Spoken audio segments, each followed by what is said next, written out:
ભારતીય હવામાન વિભાગ આઈએમડી દ્વારા 2027 જુલાઈ 2026ના રોજ જાહેર કરાયેલ તાજા હવામાન બુલેટિન મુજબ દેશભરમાં ફરીવાર વરસાદ જોરદાર પડી રહ્યો છે.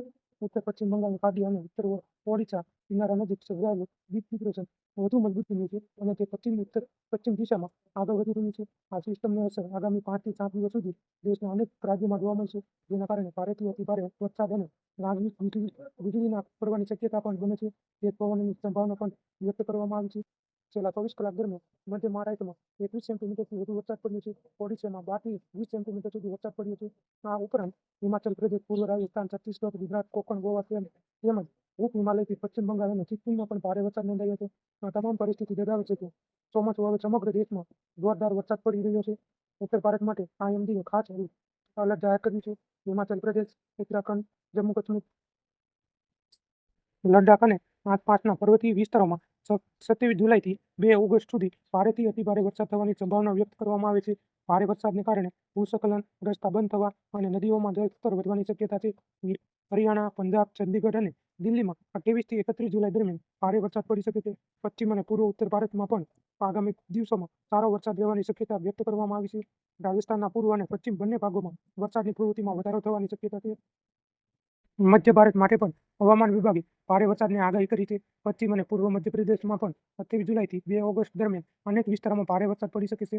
છત્તીસગઢ છે અને વિદર્ભમાં પણ વરસાદનું જોર વધશે. કેટલાક વિસ્તારોમાં ગાજવીજ સાથે 30 થી 40 કિલોમીટર પ્રતિ કલાકની ઝડપે પવન ફૂંકાઈ શકે છે. પૂર્વ ભારતમાં સૌથી વધુ અસરગ્રસ્ત રહેવાની શક્યતા છે. ઓડિશા 27 થી 28 જુલાઈ દરમિયાન ભારેથી અતિભારે વરસાદ પડી શકે છે. પશ્ચિમ બંગાળ, બિહાર, ઝારખંડમાં પણ આગામી દિવસોમાં સારો વરસાદ રહેશે. ખાસ કરીને ઓડિશાના કેટલાક વિસ્તારોમાં અતિભારે વરસાદને કારણે પૂર જેવી સ્થિતિ સર્જાઈ શકે છે. ઉત્તર ભારતના રાજ્યોમાં પણ વરસાદનું જોર ચાલુ રહેશે. આસામ, મેઘાલય, અરુણાચલ પ્રદેશ, નાગાલેન્ડ, મણિપુર, મિઝોરમ અને ત્રિપુરામાં આગામી કેટલાક દિવસો સુધી હળવાથી ભારે વરસાદની સંભાવના છે. પહાડી વિસ્તારોમાં ભૂસ્ખલનની શક્યતા હોવાથી સ્થાનિક લોકોને સાવચેત રહેવું જરૂરી છે. પશ્ચિમ ભારતની વાત કરીએ તો ગુજરાત, સૌરાષ્ટ્ર, કચ્છ, કોકણ, ગોવા અને મધ્ય મહારાષ્ટ્રમાં વરસાદી માહોલ યથાવત રહેવાની શક્યતા છે. ગુજરાતમાં 28 જુલાઈથી 2 ઓગસ્ટ દરમિયાન અનેક વિસ્તારોમાં ભારે વરસાદની શક્યતા છે. ખાસ કરીને દક્ષિણ ગુજરાત, મધ્ય ગુજરાત અને સૌરાષ્ટ્રના કેટલાક જિલ્લાઓમાં ભારે વરસાદ પડી શકે છે.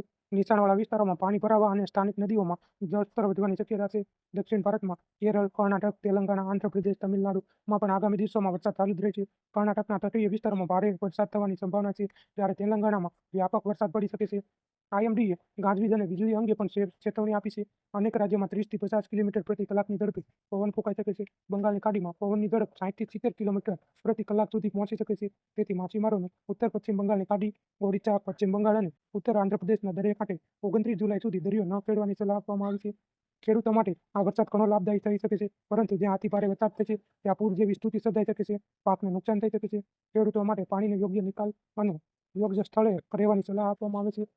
એકંદરે જોવામાં આવે તો 28 જુલાઈથી 2 ઓગસ્ટ દરમિયાન દેશના મોટાભાગના રાજ્યોમાં વરસાદ ચાલુ જ રહેશે.